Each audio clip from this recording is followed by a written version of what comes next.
What is going on, guys? It's me, Troy. I'm here with the video. Sorry about this lighting. I ain't trying to give y'all a sepia tone, but I just put one. I hate cheap light bulbs.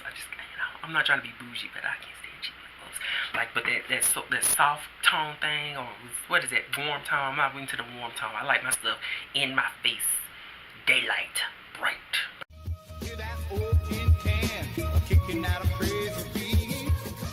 Anyway. First, I hope you guys are doing well. I just want to say thanks to everybody who recently commented, liked, and subscribed. And I'm making this video kind of on the cuff. I just finished reading P.D. James's Shroud for a Nightingale, and of course, this was the business, okay? This is book number 4 in P.D. James's, I was going to say T.D. Jakes. This is book number 4 in P.D. James's Adam Dykley series. And I have got to say that I have the next 4 books already available in the series, and I literally want to take my TBR, chop that thing on up, mince it up like some rice and sushi, throw it on the side to the left, and then pick up the next 4 books in the series and just read the mugs right in a row, because I love this book that I did not want it to end, okay? But first, for mystery lovers, Shroud for a Nightingale is about a group of girls boarding in this house called Nightingale House.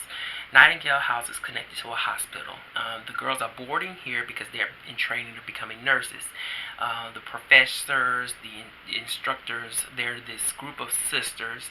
I don't know if it was connected to like a nunnery or kind of a religious factor of some sort, but they call themselves sisters. They reside on the 3rd floor, the girls on the 2nd floor.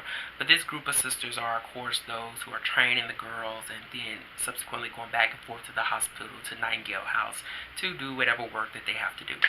Anyway, one girl during a demonstration is murdered, and it's really crazy how it happened. You know, the girls gathered for their lesson.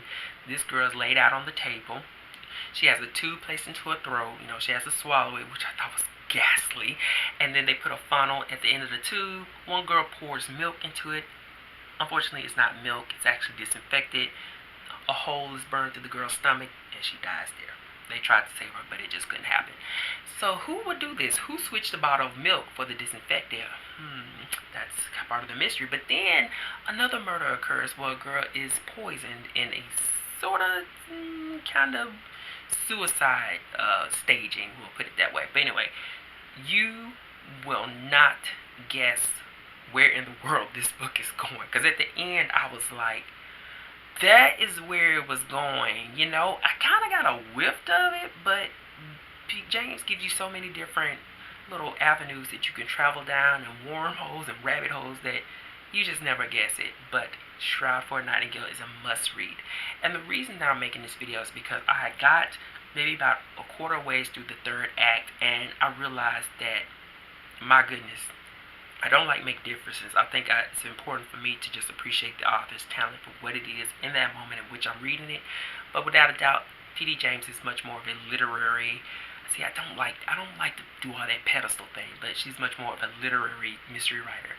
And as it concerns her books, time and time again, I find myself as a mystery lover disengaging with the mystery elements, you know, the plotting, the crafting, the sleight of hand, the switching of motives and characters, and much more engaging with or savoring her literary components, much more like in the terms of her analogies as well as her metaphors. And my favorite of all is her dialogue. Like, I love P.D. James's dialogue. I know that these are English mysteries and they have that tone down pat because of course she is English, but just the fact that with her dialogue, with this being a mystery, me as a reader, I have to quickly both engage and disengage and re-engage with her dialogue to see what it is that I'm missing. It's just, I love it. I just absolutely love it. That is my point. Are you a mystery lover who, when you pick up a mystery, are you much more prone to like engaging with the authors, plotting the mystery? You know, I always look at it like this. Okay, so this is the magic trick right here. All right, you got sleeves. Roll my sleeves up, nothing underneath. Roll the sleeve up, nothing underneath. Everything that the author has laid out is there on the table. You see the murder, you see some of the clues. The clues are there whether you pick them up or not. You see the available suspects. Now it's up to you, the mystery reader, to see if you can beat the author at his or her game, or if you can't. So are you one who read mysteries like that, or are you someone who really just like much more prone to savoring the story itself and just letting all the little pieces fall into place as you move along, if you guys know what I'm saying.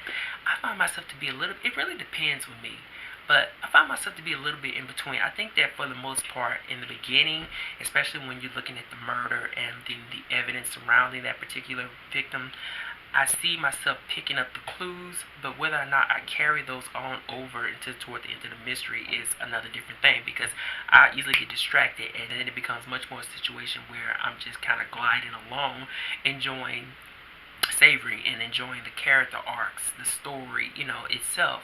So that is just kind of my question. Are you one who engages with mysteries to beat the author at his or her own game?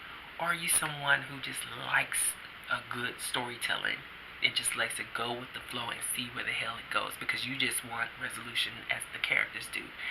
You know, I don't know. It really is I think I'm kind of in between. I'm in between. It really depends on what I'm reading. But with P.D. James, I can tell you right now, it comes a point in her books where it's like I'm here for the mystery, but I love reading her talent on the page. But anyway, that's it, guys. See y'all later. I gotta go meet.